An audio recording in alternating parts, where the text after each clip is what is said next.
Hello, friends. Welcome back to our true crime paranormal podcast known as Death Before Booze. Booze. I'm Sam. I'm Jen. Hi, Jen. Hi, Sam. And we are on episode 59. 59. And Jen and I have been going back and forth on if it's really 59, but neither one of us actually It's just checked, me. so it's gonna be 59. We might have. It's just me because I'm not good at counting, so Math I was is like, hard. Math is hard. It's fine. I'm not a math teacher, so it's fine. It's fine. At least I know your periods and commas are all in the right place. Okay, Jen, what is our topic for today? We made a very vague topic, and it is called Falling for Fall.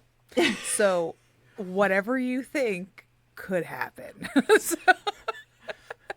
It was super fun because I think I'm the one who came up with this topic, and then I went, ooh, we can do fall-related things because it's like really fall now.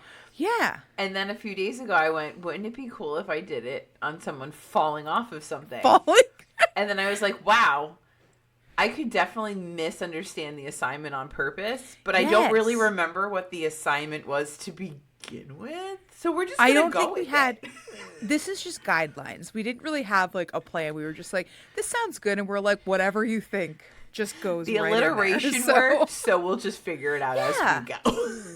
Alliteration's a lot of fun. So yeah, and I go first. You go first. Are you ready? Are you ready for it? I'm super excited. Okay. So I am taking you to Birmingham, Alabama. To Sloss Furnace. You ever heard of it? Huh. I have not. Okay, cool. So I'm excited.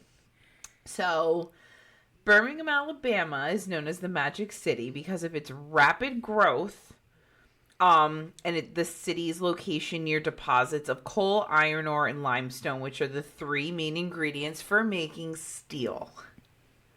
Ah. So, yeah. So Sloss Furnace is located at First Ave and 32nd Street. It was operated as a pig iron producing blast furnace from 1882 to 1971. And pig iron is just a cute name for crude iron. And that's what's used in making steel. So they made one part of like what you need for the steel to like bring up our country. So Colonel James Withers Sloss was one of the founders of Birmingham. And in 1881, he formed his own company, the Sloss Furnace Company. And this was the first blast furnace in Birmingham. So this is like directly after the Civil War. So, there's a whole bunch of freed slaves. There's lots of immigrants. And the South is like, hey, we didn't fare too well in that Civil War bullshit because we had nothing. They didn't have factories. They didn't have anything to make munitions. They were kind of in their own little world, and they thought they were going to kick, the North's ass, but they had nothing to do it with. The North basically cut off all their ports, and they were fucked. I didn't really think about that at all, like when you think about the Civil War, but holy God, like they didn't have anything. They had nothing. Okay. I mean, think about it. All the munitions plants, how many were up here in Connecticut? Right. I mean, Connecticut alone, we had what? Colt, we had the one in Bridgeport. You know what I mean? Like, they didn't have that down there. Winchester, yeah. Big to do. So, after the Civil War, Sloss Furnace created thousands of jobs. So, this included the newly free slaves and immigrants. A lot of people came down from the North. People who were in, the South. And a lot of these people, Southerners didn't want to employ because they weren't good enough. Like, okay, the war was over and they lost, but they still had that racism there. And they're just like, fuck it. Oh, yeah. So these jobs were, you know what? We'll get to it. So it's just bad. Like, I'll tell you more about it, but it was just bad. This is probably one of the most dangerous jobs you could ever have. And there was a quote, I didn't write it down, but it was something to the effect of, save the mule, kill the worker. I mean, that's really the best paraphrasing I could say. workers were a dime a dozen, but a mule cost you $25, you know? Yeah. Like, there was always somebody ready to come in and fill a position of somebody who was injured or even killed on the job. But, you know, you had to expense to get that mule. So we need to make sure the mule is safe. Like, it was ridiculous. So Sloss changed hand multiple times over the years, and by the 50s and 60s, the Birmingham area was suffering from such serious air pollution, specifically because of the iron and steel industry and Sloss Furnace. Yeah. Federal legislation, like the U.S. Clean Air Act, encouraged the closure of older and out-of-date smelting works like Sloss Furnace. So in 71, the owners at the time, Jim Walter Company, closed the furnaces and donated the property to the Alabama State Fair Authority.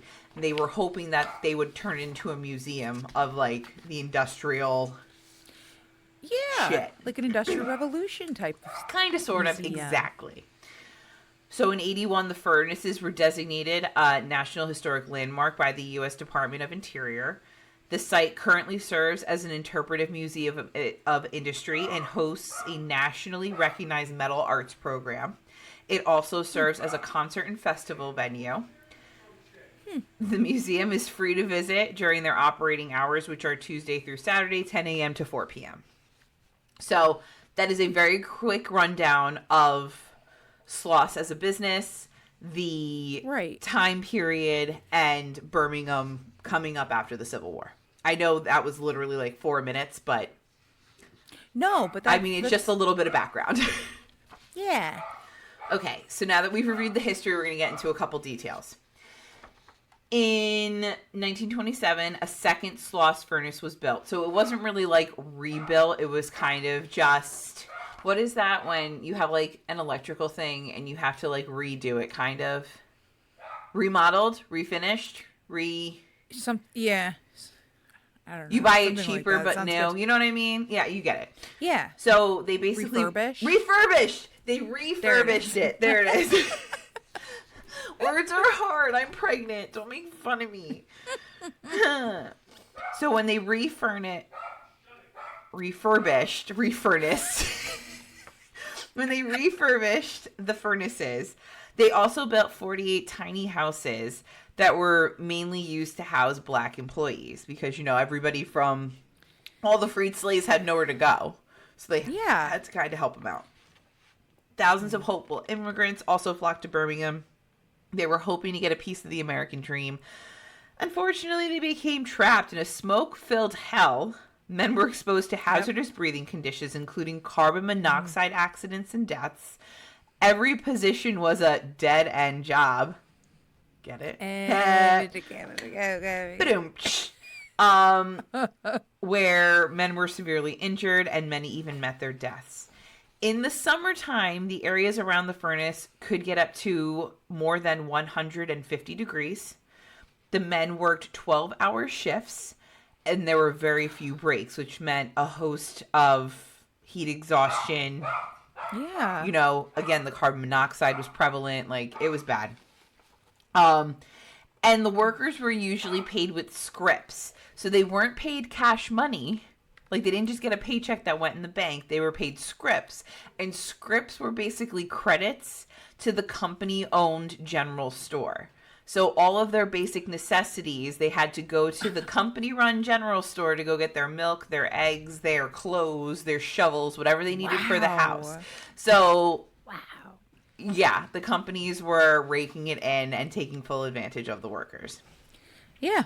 Just capitalism at its best. Love it for us. The money the workers earned was nothing compared to the dangers the men had to face on a daily basis. And the pressure, the work pressure, like all of their quotas and everything they had to do was absolutely inhumane. So in 1903, this guy's name was either Robert or James Wormwood. I don't know. Like Wormwood. Yeah. Wormwood. I like that. We'll go. Wasn't that the name of the dude from Matilda? Like the dad? Wasn't it Matilda Wormwood? Or was it Wormworth? I don't know. I don't know. Okay. Well, this dude whose name could have been Robert or James was hired as the night shift foreman. He garnered the nickname Slag, and nobody really liked him very much. He was a bit of a dick. Actually, we fucking hated him. He was considered a tyrant, would push his teams to the limit, caring very little for their safety or well-being, all to impress the bosses. I have just straight up abusive. What a dick. Yeah, I wrote that. Yeah, I wrote that. 47 workers died in horrific accidents under his reign alone, and many were injured so bad they could no longer work. During an explosion in 1888, 6 of his men lost their eyesight, and they say that more men died under Slag than any other foreman in Sloss Furnace's history. I mean, I would say that's a red flag, but I'm assuming that it didn't matter to the bosses because they were getting done. Yeah, production was great. So finally, one night in October of 1906, Slag had his own whoops. He fell to his death from the highest catwalk into the biggest furnace known as Big Alice, into a mixture of hot molten iron. Now, that's what the official report documents.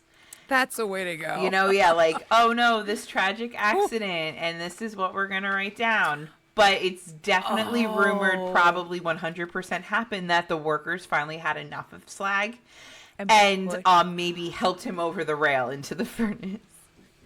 Wow. Oops. You know what? That's fair. Let me help you with that. Oh no, do you want to get closer to the molten iron? What is it? When in Titanic, when she's like, I was leaning far over to see the propellers. Propellers, yes. Yeah. I just wanted to see what the molten lava looked like down there, and I slipped. Oh my gosh, so sorry. Oh my god. Yeah. Okay, so other incidences, and I have like a few, that happened during Sloss's operations are: one, late in November of 1882, a large clinker had gotten stuck to the side of a furnace. So a clinker is like a huge piece of coke, and coke is basically where it's still super fucking hot. Like it's not like cold to touch. Like it's ridiculously hot. You would burn alive if you touched it, but it cools down more than the molten stuff. So it's like a big rock that gets stuck on the side of the furnace, and they have to get it off, otherwise the furnaces don't work right. So 2 black laborers, Alec King and Bob Mainfield, were lowered into Furnace 1 on a platform while the furnace was still on, because, you know, we can't shut it down. We need production, obviously. So they're in the furnace. They dislodge the coke from the side of the furnace, and as soon as it hits the molten iron below, there's a small explosion. It sends up noxious gases, causing both men to start coughing violently. They lost their footing and fell to their death into the molten iron. Okay. Then there's the next incident is Samuel Cunningham was a transient worker who had just arrived from Kentucky, and you know, the strain of performing extremely dangerous tasks under deplorable conditions drove him into a state of depression. So one day he walked over Big Alice. That's fair. Climbed to the top of the stack and, you know, just took a nosedive right into the furnace. This is a terrible. That's. Ugh. And it was one of those Terminator things where, like, everybody was, yes, that's exactly it. Or, like, in Volcano, when the guy jumps into the lava to, like, save the other guy, and he just slowly, like, melts down. Ew. Yeah, then... But, like, this dude, Cunningham, like, he climbed up there, like, all, like, an acrobat almost. Like, he, like, made a big show of it, so everybody was watching him when he dove in. Yeah. Okay, then another incident was a valve on one of the blowers broke. So the blowers are what kind of kept the furnace hot. Like, you know how you have to, like, stoke the fire? So it's one of those type of things. Yeah. So the valve broke, and somebody went to the scrapyard to pick up a new valve. Unfortunately, they bought the wrong valve back. But they're like, no, it's going to work. It's going to be totally cool. Just fucking, it's great. This is good. We're just going to set it up. So they get it up and running. It works for a few hours, and then it seizes. And when it seizes, it blows a huge hole into the side of the blower. So now we have a bigger problem than when we started with. Great. So they send 2 guys down there to weld a piece of steel to fix this huge hole that's on their blower. They finish. They're all like, cool, cool, cool. Looks great. Let's test it. Turn the blower back on. Pull the lever. Crunk. Yep. Well, they turn it on. Everything starts, looks good. But within minutes, the system becomes overloaded. And it blows the fixtures on the steam pipes running up the side of the room. This room is engulfed in steam, and the 2 men try to escape by running up the stairs. Witnesses at the top of the stairs say the men were dead while they were still running and just didn't know it yet. Their skin had appeared to be boiled, and although it was still attached, had been blistered, leaking, and hanging off of their bodies. Ew, it's leaking. I don't like the leaking. Okay. Whew, all right. On September 9th of 1887, Richard Jowers was working at furnace number 1, so that's Big Alice, standing near the top of the furnace when he slipped, and he was trying to fix like the bell on the top. So they did have like emergency signals and bells and chimes and things that would like go off if things were going wrong. So he was trying to replace one of the bells. And the bell got too heavy. He slipped and lost his balance, and the bell went into the molten steel with Jowers still attached to the bell. Yep. So he was immediately incinerated, and rumors were that they were able to remove his head and several bones before all of his remains were lost completely to the molten fire. Oh my God. That's so gross. They're like, we're just going to fish out his head. We'll see. How do you even go about doing that? Because, like, I'm picturing a pool skimmer, but that's like, literally what I feel like it would, like, I know, I'm not making fun of somebody dying. Like, that's not what I'm trying to do here. But, no, like, that's when you sit there, how do you get it out of molten iron? Like, what would be, because you're right. What's strong enough to go in the molten iron to pull out this guy's poor skull? Could you? Like, I'm not trying to make fun of him. I feel so terrible this happened. Like, how? You'd have to be really fast, too, because, like, if the rest of him got incinerated super fast, like, someone had to be like, holy shit. Like, yeah. Like, how does that work? I don't. Ugh, oh, my God. I'm getting, like goose pimples. I hate it. All right. So, this one to me is probably the worst one. And it's the last accident that I have written down. So, I mean, and these are like the big accidents. These aren't like the everyday accidents where somebody gets maimed or gets stuck in a thing or, like, you know, burns themselves to a point where they can't work anymore, or has heat exhaustion, or gets a concussion from getting hit with something. Like, no, these are dead. These are like confirmed for death.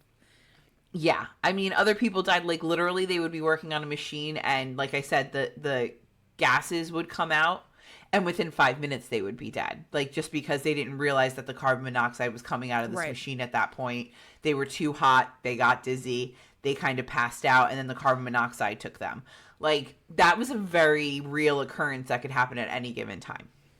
People died here regularly. Like, it was normal. Yeah. It sucks to say it that way, but it was normal. These are just the big, horrible, documented ones that they actually, like, found. So now this is the worst one. I'm really sorry. One man was taking a lunch break near one of the rotating gears called a flywheel. So kind of picture like not a windmill. What's the thing that's on the side of, like, it's a water mill, right? Is that what it's called? Like, you know, where the water goes in and it like turns the wheel so that the thing turns and gets the grain. A mill. Okay. But like, think of a water one because it's a big circle like that. But it's called a flywheel, and it's obviously a lot bigger and a lot stronger, and it's made of metal and stuff. So this was used to power the scalding boilers. But it also created a really nice breeze when it, like, spun. So at lunchtime, men would kind of stand near it because, you know, it's like 150 fucking degrees everywhere you go. Right. And they just need a little bit of relief. So one dude brings his lunch over there, and he's standing leaning against a pole that's right next to this flywheel. And it turns out that where he stood, the breeze wasn't pushing out, it was sucking in. Oh, that's good. So he That's was great. leaning against this rail, not a rail, like a pole, like a beam. And he lost his footing. And all of a sudden, he got caught on the wheel. And he got crushed in the wheel well in front of all of his friends who were eating lunch with him. Witnesses say... no one's eating lunch that day. Like, I'm sorry. Witnesses say every time the wheel went around, there was a little less of their friend to be seen. Oh, yeah, no one's eating lunch. No. I'd and bring then, my- we can't shut the gear off at this point because, one, it's too late for the dude. 2, it would take too long to stop. And then 3, it would take forever to get it back up and going. So production was just like, well, at the end of the shift, I guess we'll clean it up. We'll figure it out later. We got 6 hours left. You can't shut this machine down right now. No way. We'll just keep hearing Walter crushing the fucking, like, waves. Like, I fucking can't. could you, I can't even, like, I just am, like, hearing the crunch every time of, like, crunch. You know what? Crunch. No, I hate that, 1. But 2, I think everything, like the roaring of the mechanicals and the furnaces, okay, and right. I'm going to go with we didn't hear it. That's what I want to believe. I want to believe everything else was way too loud. And I want to believe that it all happened so quickly that, like, although you saw a little bit less every time he came around the wheel, like, there wasn't much after that first squish. So it's fine. That would be my last day of work. I'd be like, I'm never coming back here again. Like, this was fun, guys. Here's my resignation. You get no notice. I'm done. I'm never coming back here. Yeah. Oh So, my God. Ugh. Are you ready for the ghosties now? I'm ready for the ghost of the guy who, like, was crushed in the wheel. I bet he's there. Oh my God. Oh no. Okay. So let's move on. Ghosts. Visitors have reported hearing voices, including screams, the sound of footsteps, the clanging of heavy metal chains against the furnaces, knocking on pipes, sounds of explosions, and dragging noises. There is rapidly dropping temperatures, and now you're also in Alabama. Like, keep that in mind. Right. Some say they've seen shadowy or glowing figures. People have reported gentle pushing or shoving by an unknown force, and some have reported very violent encounters. Ugh. Most believe shadowy figures are the spiritual remains of men who once worked in the factory in the early days. But because of the horrible working conditions that these men died in, it's thought that the shadow figures are men who are still working because they died so quickly they don't realize they're dead. So, like, the 2 guys who were killed with the steam, the guy who fell with the bell. So like, it just happened so quickly that, like, the consciousness never caught up to them. Yeah. Many have reported hearing or seeing slag hanging around the furnaces at night. Oh, great. Workers at the time, as well as paranormal investigators now, claim to have been pushed near the iron baths when nobody's around. At night, the words "get back to work" can be heard yelled at you. One particular encounter, and I'm going to call bullshit on this one. I saw it on Ghosted Adventures, because yes, they were there. Of course.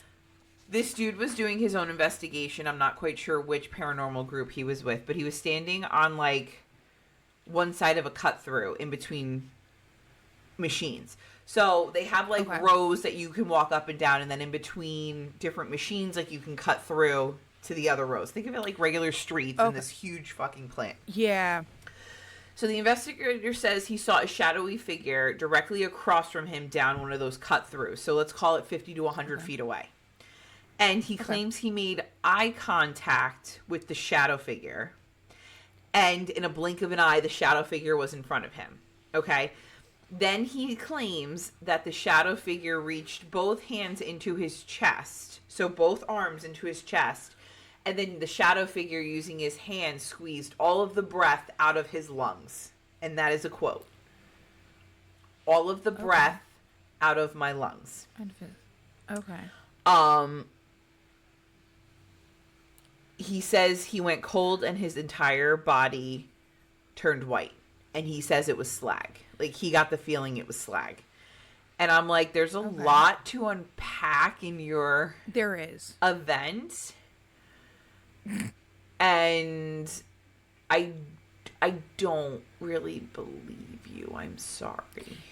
Right. It's a creepy, cool story, bro. But I could see, like, you know, the shadow figure, you making quote unquote eye contact. It realized, like, it being a sentient spirit and being like, okay, it saw me. Right. He saw me. And it getting in your face. But I can't see it doing the rest of it. Digging its that I feel like that's more like a demonic, like a without TV any show demonic type stuff being reported here. Yeah, it was very Zach Bagel Bites, because Zach Bagel Bites was performing the interview. So I kind of feel like, oh, so he was the one who said the breath was taken. No, the kid said it. Okay. The kid was like, where's it? Squeezing every last breath from my body. Yeah, like he said that, but Zach's like, wow, dude. Like, yeah. So of course he was. He tried to get killed by an elevator, so like we're just can't gloss over that at all. No, you can't really. Yeah, we gotta talk about that again. But now here's something that could burst everybody's bubble a little bit, but I have a hard time. If I find the information, I feel I need to say it. So, yeah. It seems the story of slag may have been invented by a haunted attraction company that had taken residence in the industrial park for a few years. Huh. So there really are no records of a man named Robert or James Wormwood ever working at Sloss Furnace, there, let alone being the night foreman. Okay? According to guides at Sloss Furnace now, if you ask them about slag, they will tell you that they can't confirm or deny that there is a person named Robert or James Wormwood who worked for the company. Again, let alone what shift, what his ranking was, what his position was at the company. But they do know that there was a haunted attraction storyline that had a terrible foreman who tortured the people who worked under him and had been murdered on the job by his underlings. Right. Yeah, it's a nice story. It's very much a revenge thing, but I can understand that where you're like, it's too convenient. Yes. And don't get me wrong. I'm sure that there were terrible foremans on multiple shifts at this place who pushed the men way too hard. I mean, the job itself was inhumane. Yeah. So, I mean, you don't really need this one human who's so terrible and kills all these people to even make this place as haunted as it is right now. You know what? Right. And these dark shadow people, I mean, I know I've said it before, but I'm a huge proponent of you get the energy you give. So if you go here and you're provoking and you're trying to get a negative energy, you're going to find what you're looking for. You know what I mean? Yeah. So that makes sense to me. I can't tell you if slag was real or not. I mean, but do with that information as you see fit. Right. One paranormal investigator was having an EVP session in one of the boiler rooms alone. And while he was sitting there doing his EVPs, he was violently smacked full force across the face to the point where his head and neck snapped to one side. He immediately left the boiler room, ran upstairs, and one of his fellow paranormal investigators, always go in teams. If you're going to fucking paranormal investigate anywhere, everywhere, make sure you have permission. Make sure you go in a team that there's at least 2 to 5 of you. And everybody can either text each other, have a walkie-talkie, be in communication. Like, I know it sounds stupid, but a lot of bad things can happen if you're paranormal investigating. So this kid, like, one guy was on the floor above him investigating, and then he was like, they were the team, and they were like, okay, we're going to separate. By the time he got to the top of the stairs, there was a red handprint on the kid's cheek, but it was cold to the touch. Whoa. Fucked, right? Huh. Okay. So then the most creepy event happened in 1971. So on the verge of the furnace's closing, this is really bad. Night shift chief Samuel Blumenthal made one last sentimental round around the furnaces, making sure, everything was good to go. And he says he came face to face with a monster. On his deathbed, he declared the monster was half human, half demon. He described the monster, tried pushing him towards Big Alice, and Blumenthal refused to be pushed. So he started fighting the monster with his bare hands. When Blumenthal was found. I know, it's hard. She sells seashells by the seashore. He was covered in third-degree burns. Even though all of the ovens and furnaces were turned off at this point. Yeah. He died a few days later after his encounter with the monster. He wasn't even close enough to the burners, the fires, none of that to have had those types of burns on his body. And someone just found him lying on one of the catwalks. Oh my God, I don't like that. I hate that. So Ghost Chasers International is a Kentucky-based paranormal group, and they were the first investigators allowed on the property in 2005. Upon entering, a team member looked up at the water tower and saw a man walking on the catwalk. They went back to the museum, and one of the tour guides told them that this ghost is frequently sighted there and at the mill as well. They picked up an EVP that night, but it was of a little girl who said, "Hi, Daddy, here's your lunch." And everybody was super confused, like, why are there kids here? Right. But then they learned that the workers, remember, there were those homes that they had built on the property. So wives and children regularly would go and right before lunch, walk lunch over so that way the lunch wouldn't spoil in the heat. Another paranormal research group from Alabama called Ghoul, Ghoul, and I really couldn't find, I tried to find, if they had a website. I think they had a Facebook, but it was kind of old. But I don't know what Ghoul stands for. It's Ghoul. Probably ghost something. I don't fucking know. Anyway, they investigated during, on multiple visits in May and July of 2008. And the director was doing an EVP and said, "Can you give us a sign of your presence?" About 2 minutes later, someone or something threw a handful of pebbles at him. That's a big no. No, fuck you. Get out. While walking through the underground tunnels, so they had tunnels that was kind of the cooling system that they'd run the water through to try and keep, that's how they get water back and forth. They were taking photos, and one of the members caught what seems to be a shadowy image of a little girl holding her arms out like she's carrying something, but you don't see anything in her hands. But it's definitely a full-bodied apparition, and this is what annoys me because, I tried to find these pictures, and I cannot find them anywhere. I can't. Yeah. This is why I'm like, where's their website? Where's your Facebook? Why aren't these readily available? Where are you? And one of the teams was in the boiler room taking pictures. When they reviewed later on, they caught an image of a man on fire in two photographs, one right after the other.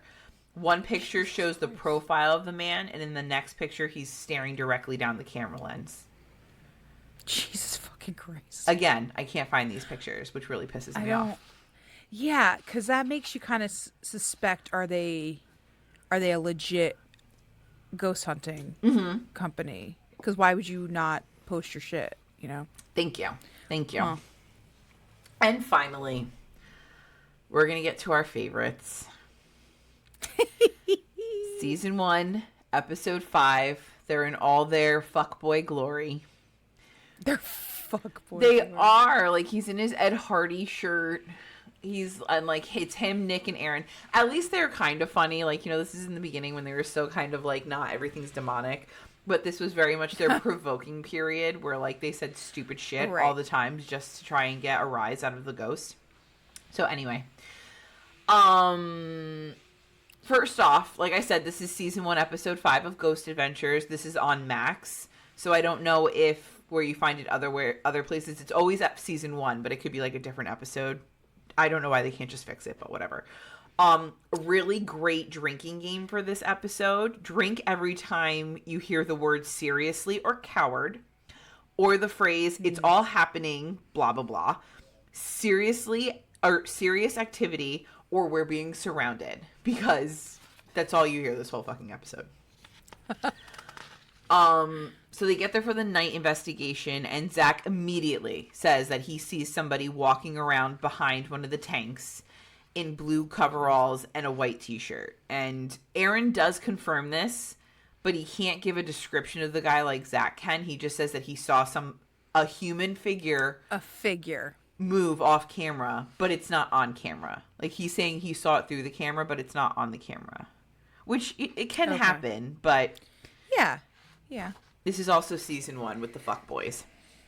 While investigating the tunnels, all 3 guys hear a child's voice that's also caught on camera, but you can't tell what the voice is saying. It's kind of creepy. That one was creepy. Aaron gets punched in the eye and hears someone basically running up on him from behind.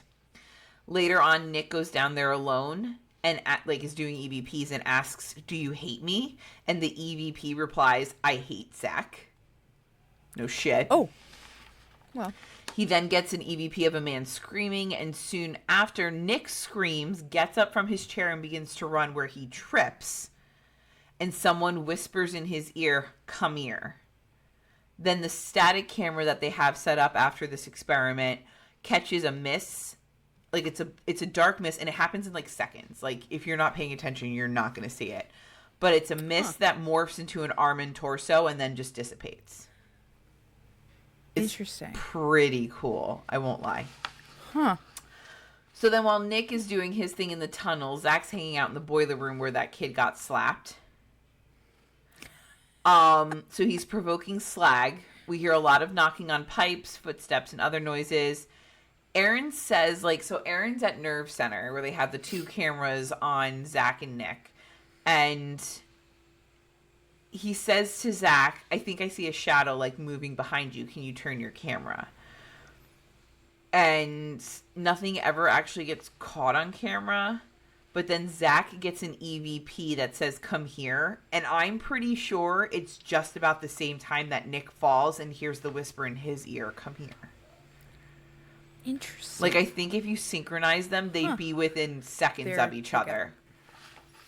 Interesting. Finally, they set up a static night vision camera, and it's recording the catwalks where apparitions are usually seen. And as they're setting up the camera, they start seeing glowing orbs at the end of one of the aisles. Remember how I was telling you there's aisles and then cut throughs?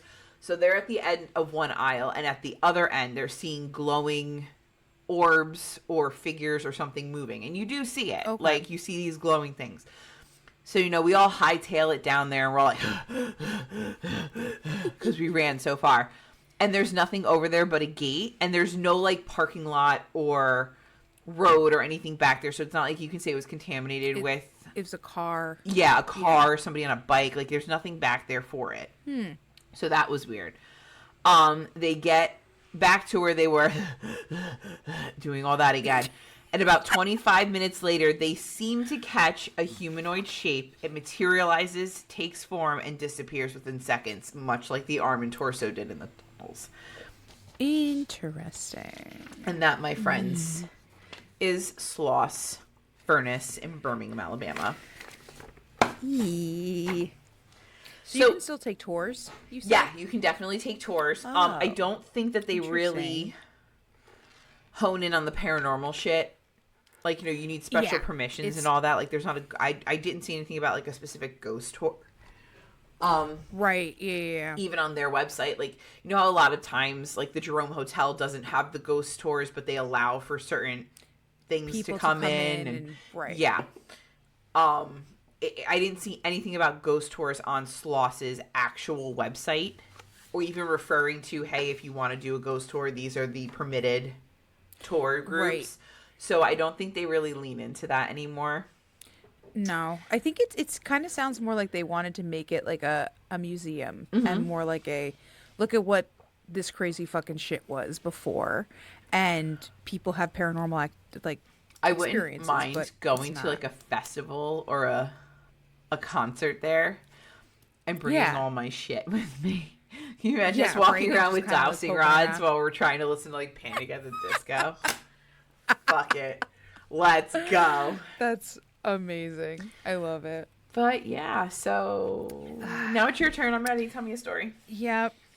So I took the fall thing and decided let me try to cover a famous case, but I am very very on the surface. So there's a lot of documentaries on this, and one of them is called The Staircase. And if you know what I'm talking about Michael Peterson.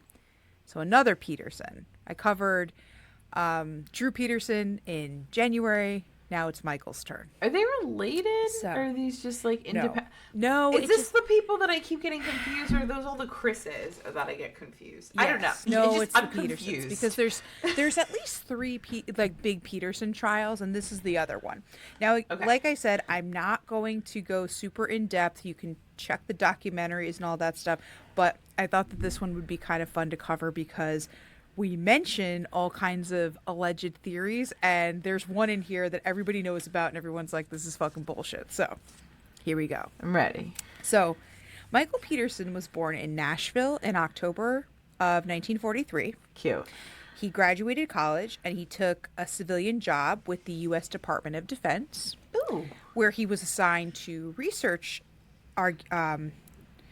arguments, he was assigned to research arguments, supporting increased military involvement in Vietnam. Okay, because that's around that time frame. Okay. He met and married Patricia Sue, who, if you Yay. watch the documentary, she is a trip. she, she taught elementary school in West Germany, and then they had two kids. In 1968, Peterson was commissioned to the U.S. Marines, and he served in Vietnam until 1971, where he was honorably discharged. So, okay, he's got some background going on and whatever. And during this time, yes, Okay. during this time, he and his wife befriended neighbors Elizabeth and George Ratliff and their daughters Martha and Margaret. And they were very close. They kind of had dinners together. It was very sweet. George passed away from a military accident. And so after that time, the family became very close because, there's the widow and she has the young daughters. So they're trying to, like everybody come together, very whatever. Is this turning into like Sister Wives? No, it's just very much like you have a neighbor, you feel bad, and you're like, I You kind of have to because share the your husband's husband to gone. help. So yeah, Okay, got it. Cool. right. Cool. Like he needs to, hey, I need help. I need someone to fix whatever. And okay, here, So now the family was so close that when Elizabeth died from an accidental fall down the stairs, the Petersons became the guardians of their two daughters. What the fuck? Yeah. Okay. Now, before we talk about, because we're not going to gloss over Elizabeth's death very, very long, but it was ruled an accident, Okay. and Michael was the one to discover her. So this is going to be important later. I feel so but it's stupid. just nice Like, I to don't kind of know what you're talking about. Like, I feel Oh, like no, you're you're gonna talking know. about this like I should You're know gonna know. already, and I'm like, No, you're going to know. I have no clue what's going on. Okay. So now they have two extra kids because now they took on, and that's pretty big. That's a pretty big responsibility. So And are in the kids 87, young? Like, are they like preteens at this point? Like, where yeah, are they? they're kind of that age, so they're not like super super young, but they're it's very much like both of our parents are dead, we're orphans, so they took them in. Okay. That's commendable. I think that's very nice. All right. So Michael and Patricia ended up getting divorced in 87. So he took Martha and Margaret, so not his kids, the other kids, to live with him in North Carolina. Eventually, his sons, Clayton and Todd, followed, but it wasn't immediate. So I guess they're younger, Okay. like much younger than his sons. So his sons were like, we're doing our own thing, and then we'll come, whatever. Yeah. Okay. Cool. Cool.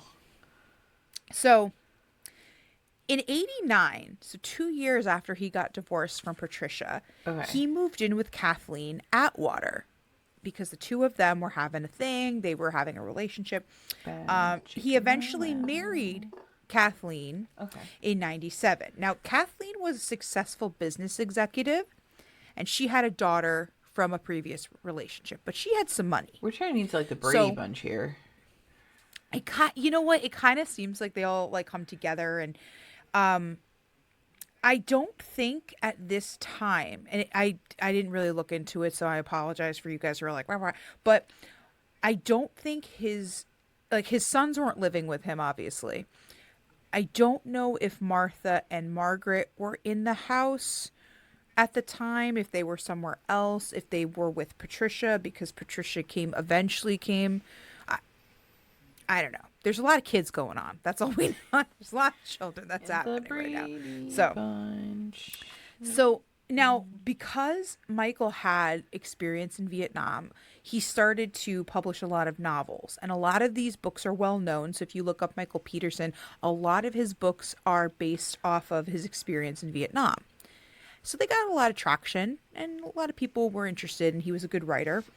But then, as an author, it starts to kind of run thin. So like he wasn't really writing a lot of bestsellers, wasn't really making a lot of money, but didn't really matter because Kathleen was still working and doing the business girl thing. Girl boss. So exactly.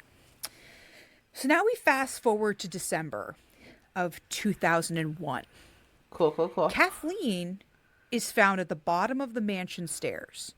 She is bloodied. Her head is battered. Oh my Like she fell God. down the stairs. Michael calls 911 once he finds her. And he says, quote, "My wife had an accident. She's still breathing. She fell down the stairs." So this is the second woman he's found at the base of a set of stairs? Yes. I'm getting Gone with the Wind vibes. Keep going. Uh-huh. But now Riggs minutes doesn't later, like he it either. called... In case you can't hear, he's not buying this shit either. I'm just telling you, No. he didn't like it.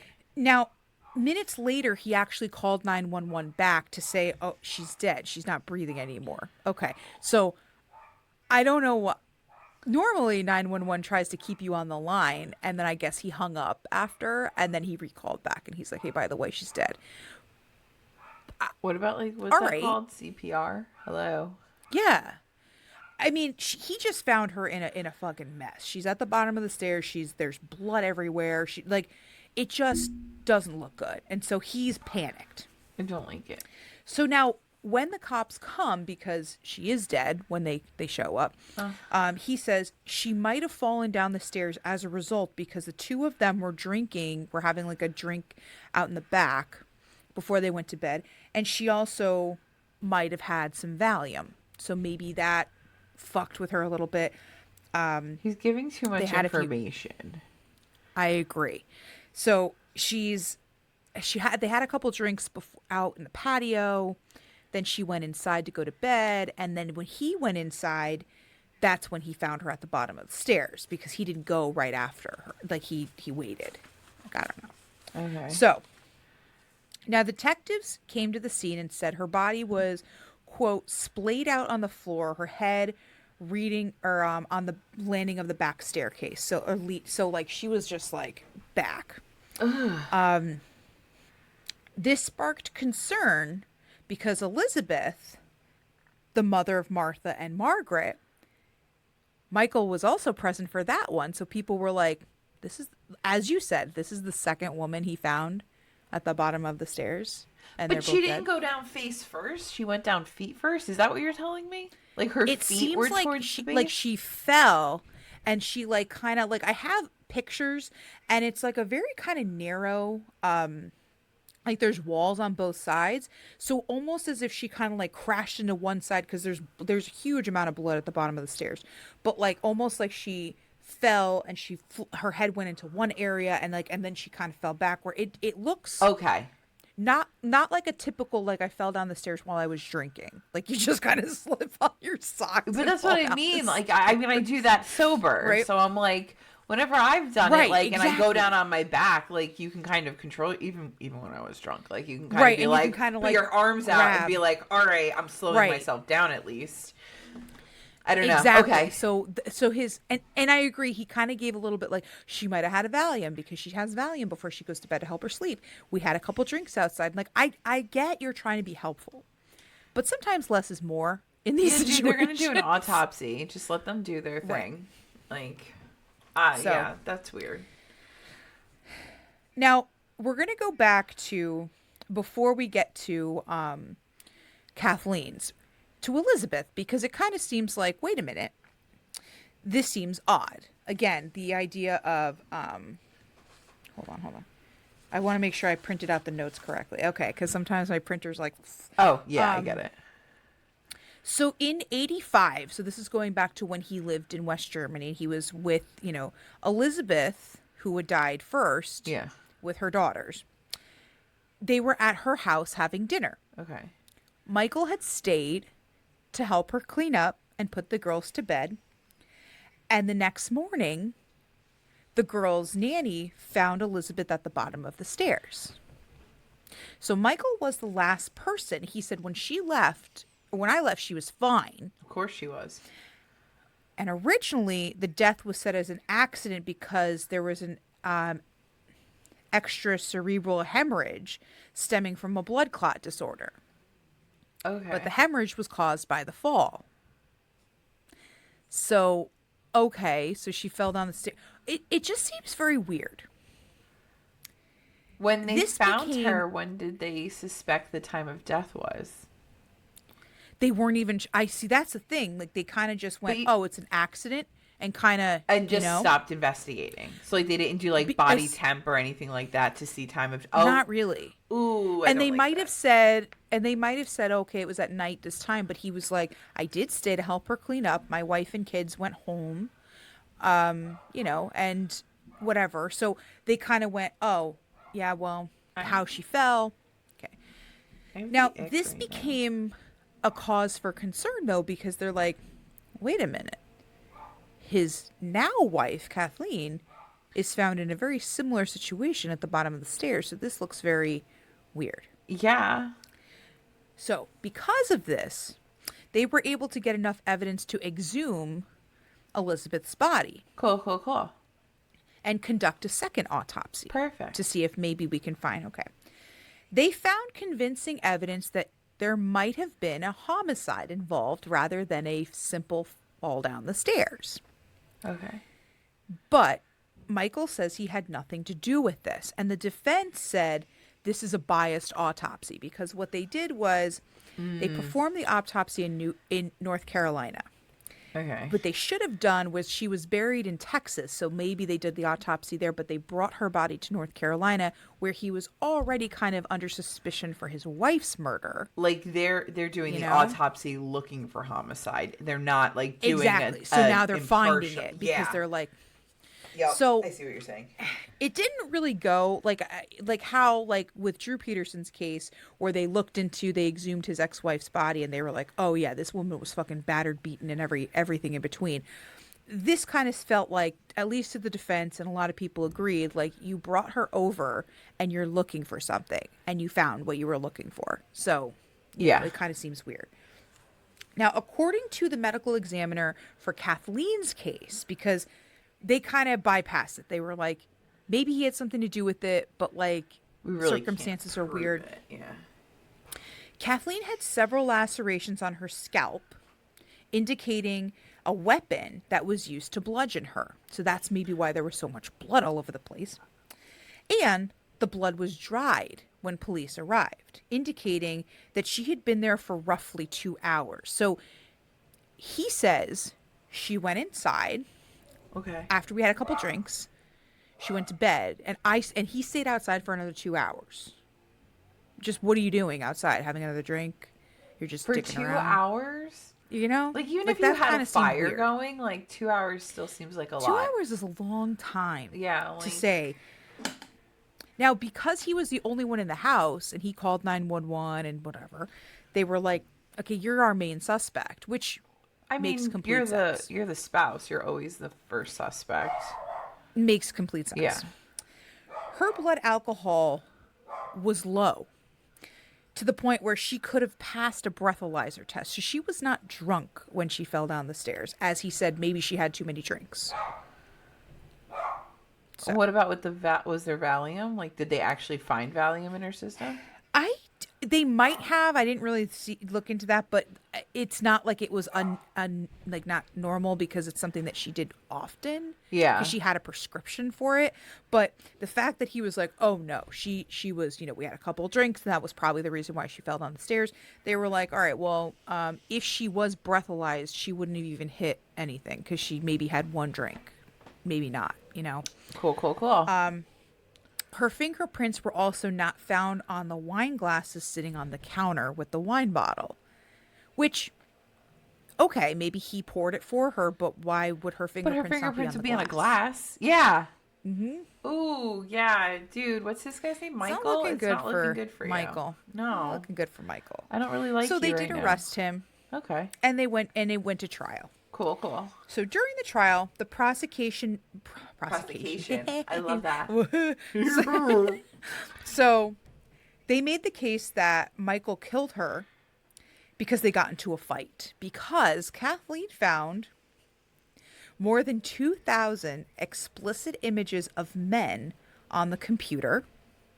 Okay. And emails from a young male escort he was planning to reunite with after a few months. Because prior he had met up with this guy and he was planning. Okay. So it's a little strange. And you know what? I'm not saying, everybody has their thing, but if you're not aware, it's I mean, first I can understand why she'd get mad. Yeah, like especially in the early 2000s, like let's be real here. First off, you're finding out that your husband's cheating on you and then it's with a dude. And it's with a dude. And you had no inkling that he was, gay or bi or whatever he is. Like, right. I think that would be a major slap to my ego, to be quite honest. Yeah. Like, you're sitting there like, my husband's straight and he's totally into my tits. And then all of a sudden it's like, wait, you like balls? Like, I'm not yucking anybody's yum. I just know that would be like a slap to my face, too. And also, she's making a lot of money, and he's really not bringing in any money right now. Oh, I forgot that. Yeah, like the resentment. I would also be a little mad, too, being like, so you're basically staying here, cheating on me, and for what? For my money. And paying. So I get it. And using my money on an escort. Yeah, right? So I get this could be an argument, and that's kind of what the prosecution set up. Cool. They also said that this blowpoke, okay? This fucking thing. Yeah. Okay. It is a fireplace tool similar to a metal iron or fire iron. Okay. But it's hollow, so you can blow through it so that the oxygen can help with the fire. Cool. This fucking thing is like if you watch this documentary, they mention this fucking thing so many goddamn times that you're like, I don't want to hear about a blowpoke ever again in my life. Like, I never fucking want to hear about it. Oh my god. But it was missing at first from the fireplace. So they're like, oh, this could have been the thing that caused the lacerations on her head. Awesome. This was a gift from Kathleen's sister, so it was not found during the investigation. Not great. Right. Now, the defense said Kathleen knew about his bisexuality and accepted it. So there was no fight that broke out because she knew about this. She knew, but also they said, hey, there was a blowpoke that was found, but it was covered in cobwebs and it was in the garage. But that's not the one that Kathleen's sister bought her. So her sister's like very adamant that wasn't it. There sure was another one, but it's not the one I bought. Okay. So technically that blowpoke is still missing. Again, the fact that we've talked about blowpoke, I like legitimately every time. If you're going to murder someone, don't fuck up a set. Like, like. I agree. Like have some common it's gonna be sense obvious. Here. Like, yeah. Because they're like, oh, there was one found in the garage. Here it is, no problem. And she's like, that's not the one I bought for her, though. Set I bought. It doesn't match what I. Yeah. Also, listen, okay. I know you have a little fire thing. I do. I would never buy you a blowpoke. I don't even know what the fuck. Like, I don't. I mean, I'm short sorry. of it being on like somebody's gift. wedding registry. Like, and I asked Why would for you it. buy that? I mean, Why would but you you know what? buy They're it? rich. Rich people do dumb shit. That's, you're right. Like, it could be That's some, true. like, 'Cause you're right. serious Why? ornate irony, like, looking thing that, like, goes with their huge mantle and, like, has, like, a And swan they on don't the even top use that it. they never... It's just there. Yeah, it's just something for, like, the maid to fucking dust. Like, I mean, like, think about it. I'm not trying to be that guy, but, like... For rich you're people, right. that's You're right. probably, like, you know, the silver spoon you buy for the baby shower. Like, who the... Exactly. Who does Because that? I honestly have never heard of a blowpoke until this fucking case, and I was like, I never want to hear about one ever again. Like, I just It took me a 'cause second, I'm but like, the second you were like, you know, it's for the fire, I was like, oh yeah, I know what that thing is. yeah, and I mean, it makes, you're right. It's something dumb that you would get. Like, but whatever, fine. Ugh. So Okay.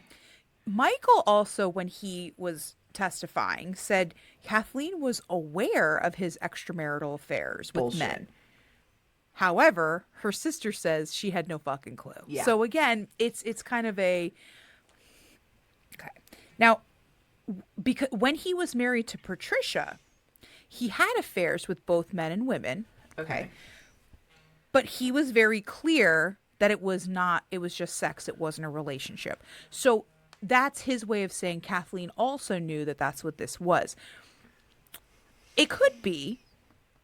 I don't think she knew about that, though. No. No. I'm calling bullshit. I'm going to go with no. I'm calling I'm going to go bullshit. with no. She didn't know she about had no that. idea. Maybe your other wife knew about that and was fine with it because eventually they got to, I don't know. I don't know. So, okay. Like I said, there's a lot more in-depth stuff. I just covered the surface. So, like, totally see the documentary. It's very interesting because it's while the trial's going on.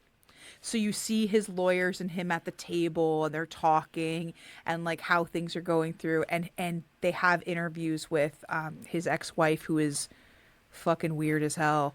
But Okay. like, it's just it's interesting.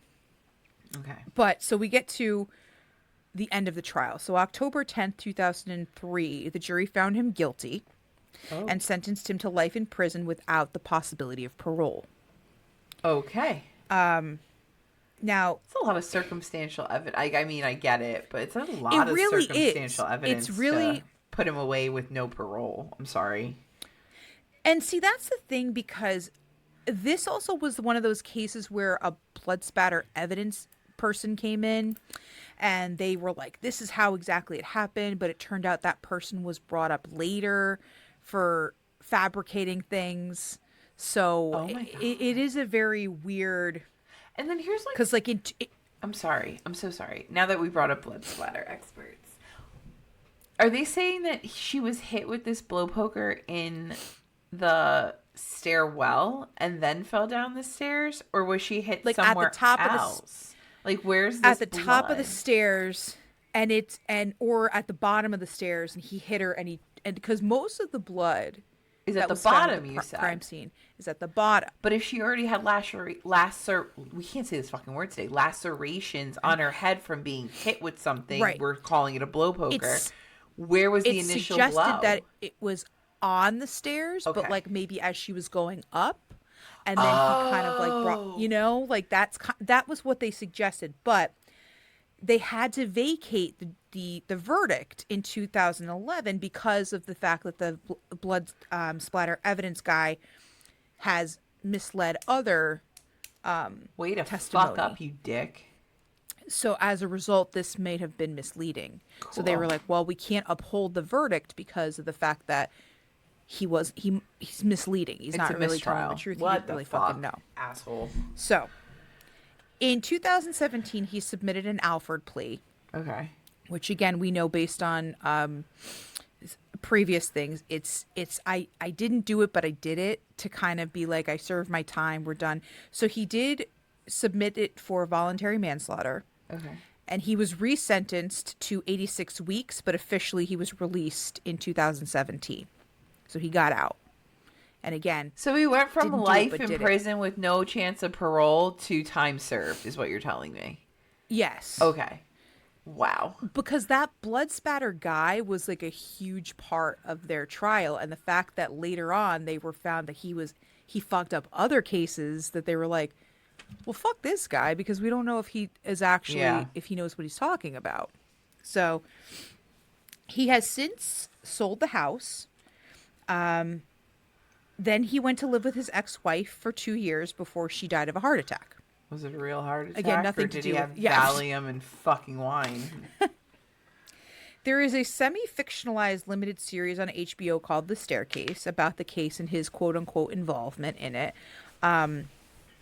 He claims that the information about it, because this one was recent, there's a documentary, but this one was semi-fictional. So they had Colin Firth Ooh. play him and do like a whole, yeah. So it's I like a like very him. much like, it's a Dramatization. like a dramatic, yeah, there it is. So he claims the information in this series was egregiously fabricated.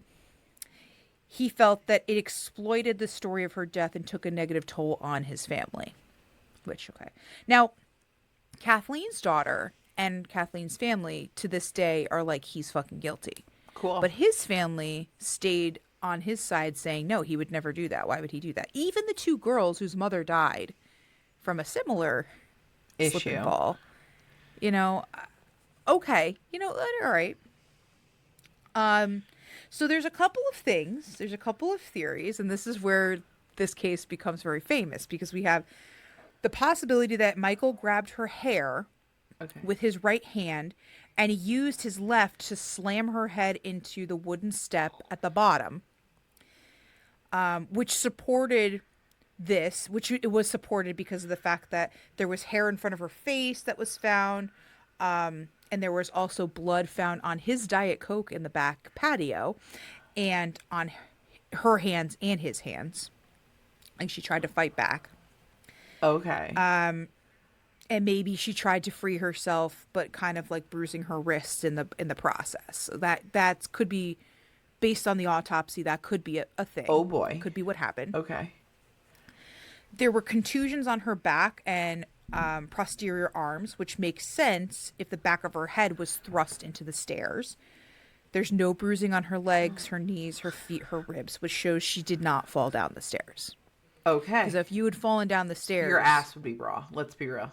oh yeah, Like, absolutely. So the lower Even half if they of her were body wood, and her ribs. you would have like raw spots on your ass Agreed. from you like hitting the stairs and going. So it's clear that she didn't fall down the stairs. Like it's clear Okay. based on the evidence and everything else. She had a fracture of the superior cornu of the left thyroid cartilage of her throat, which is consistent with a type of wound a thumb would make if a hand had grabbed her throat. Get the fuck To out. try. Yeah, isn't that crazy? Then that why they're do we like, oh, need the this is- blood splatter So, dude to begin with? listen, Maybe this isn't as this- circumstantial as this- I thought. This trial kind of went like off the rails with a whole bunch of shit. I'm assuming they like brought all of this shit up, but I think because he basically fabricated stuff and all that, Oh. they were like, we can't have like the trial stand because technically it's a mistrial. Yeah, it's a mistrial. But then they were like, we don't want to, so then the Alfred plea came up, he took it, fine.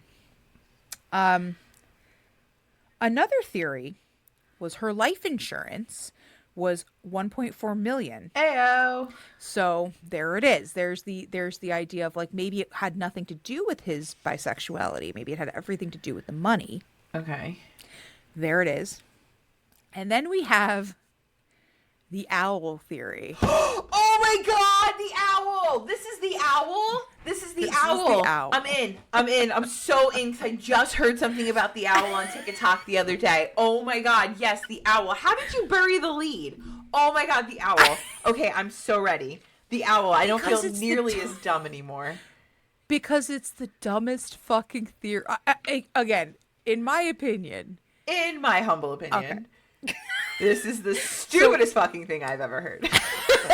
Because if you look at all of the evidence and like where everything, it just doesn't make any sense. But they tried to fit it, and that's why whenever we talked about like they're trying to blame all the owls. This is where it fucking comes It really from, wasn't an because everyone's owl. like, It was aliens. owl. Fucking aliens. I was owl. It was not an owl. I would it was believe the that aliens. over this. The aliens came in. They were trying to take her in their beam.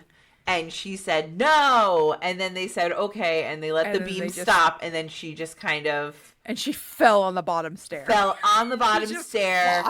Fell on the bottom stair 10 times, like in that song from Chicago. She fell on that bottom step 10 times, busted her own at neck, and that was the end of it. Aliens. And that was it. Told you they'd come back. Aliens. Always aliens. The National Audubon Society explained a barred owl could have become entangled in her hair. Okay. And the talons caused the laceration on her head. Cool. Which could explain the reason why there was no skull or brain damage. Totally get it. Yeah, I mean, come on. Why not? Now, barred owl attacks are not uncommon because they're very territorial. Cool. And they do typically dive bomb people. In their house, in their staircase, at 11 o'clock at night when we're going to bed. I mean, maybe the window is open. I sat outside for how many hours drinking my 1 glass of wine with my asshole husband. Sure. Yeah, no notes. Perfect. Oh. Pine needles were found stuck in one of Kathleen's hands, and both hands had her hair in them, almost like it was like they're saying she was grabbing. Okay. They also found in her hair a sliver of wood from a tree limb, and forensic examination revealed that her left hand contained 3 microscopic owl feathers. So this is the reason why they ran with this theory. But was the window open?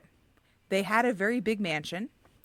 Could it possibly be that there was a barred owl, okay, and he felt threatened and scared because he's stuck in a mansion? I would not be scared. I'd be like, look at this lap of luxury I now live in. Holy shit. So where's the library? I'm in, beast. That's their thought process, where they're thinking she was going up the stairs and the owl dive bombed her and she's trying to grab it, and that's when it scratched her head, and she, it's not a bad try in my opinion. But what, like I said, like, okay, so the other day I was literally on the TikTok, right? And I was like, doom scrolling because I have ADD and I had other things I needed to do and I didn't want to do them. So I'm doom scrolling on TikTok, and it might have been a commercial or like a blurb from this thing, because all I remember hearing is some police guy standing there like as serious as possible and being like, there were feathers on the stairs. And I'm like, feathers on the stairs? What the? It had to be this. It had to be this. I can hear the guy right now going, it was this. There were feathers on the stairs. No, this was a legit theory. Like they brought this. Like the defense brought this. Because they said, well, according to the Audubon Society, and they brought in this guy who's like, well, yeah, and they talked about barred owls and how they are aggressive and they do dive bomb people, and that maybe that's the reason why her head wasn't, damaged, because clearly she didn't fall down the stairs, and she didn't whack her head, but the lacerations could be consistent with talons, and she's trying to So where was the owl? They brought this. Well, he had flown away at this point. Like, that's just, they don't stick around. I mean, I wouldn't want to stick around if it were me. If I just broke into a fucking mansion and killed but the barred owl doesn't know that he did that. He just knows that he dive bombed. No, he's just, but he's also, now, maybe it was a matter of, because barred owls are. You're telling me it's territorial. Maybe he was living in the attic. Maybe he was outside. Maybe he flew inside and I don't know. We didn't find the owl and ask him? We didn't find the owl. Fucking we didn't find him. Rude. But this is the reason why this case is so crazy and famous, because people are like, this is the other theory they came up with. And people will swear by this theory and say, this is absolutely what happened. And it's like, there's so many questions I have about this theory. Yeah. One being, how did it get in the house? How did it get in the house? Where did it go? I mean, if you have the sliding If doors, there's okay, you're out in the okay, patio cool. All right. and somebody flew in, And you right? wouldn't hear But an like you would owl notice. flying. No, honestly, I don't. If it's dark enough, like owls are silent when they fly. They are fucking silent. Like we have one or two that live around us, and it's scary. Like they dive bomb, and you don't hear them coming. I just feel like if the door was open for a long amount of time, somebody would have noticed something go inside. You know, I don't. Maybe Think not, about maybe us not. though. Like when we're having a bonfire in my yard, like our door That's isn't true. like wide open, but our door is open. Like you wouldn't see that. You don't know where the fire was in their yard or where they were sitting in their yard. That's true. I mean, maybe you I mean, do it's, because you researched it, and I'm just sitting here spouting bullshit about aliens. well, But it was near because they have, of course, they have a swimming pool and it's on the patio area and they have the door behind them and stuff. But like, but my thing is also, it's not very easy for birds to leave. Like if you're trapped inside of a home, that's what I'm saying. you know, Like, where was the bird? Would would there still be be more there. feathers if there was like, okay, it dive bombed her and she's grabbing at it to get it out of her hair? I think there'd be more than 3 microscopic feathers. Yeah. And like a sliver of wood. Like, okay, but like She literally could have been doing yard work that day and didn't take a shower yet. it was literally like, I'm trying to think, it was literally blah, blah, blah, blah, blah. Oh, hiccups. It was December. Oh. So Christmas decorations, right?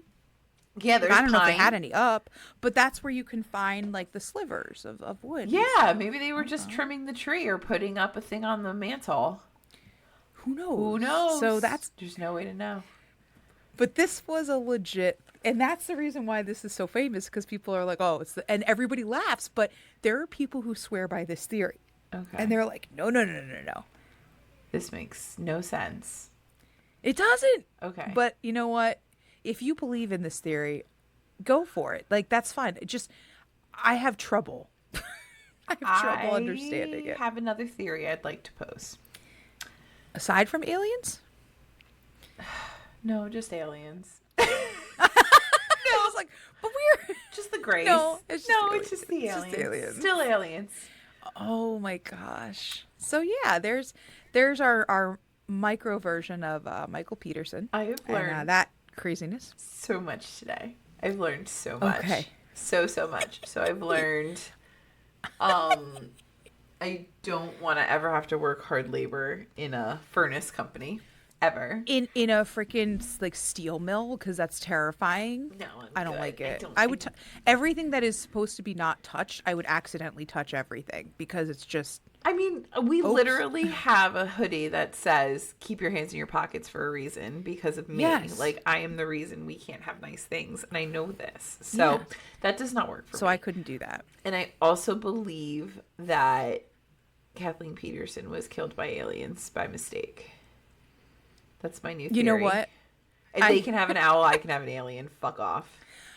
I agree. I'm surprised that didn't come up as someone's like, well, it could have been this. And you're like, I'm here. Here I am. Here I am. I'm making, oh, there's going to be art. I'm making art for it. What killed Kathleen Peterson? Aliens. what killed that Kathleen Peterson? Aliens. Aliens. You heard it here. Yeah, heard it here first. I figured it out. my I've solved the case. You're all welcome. Oh my God.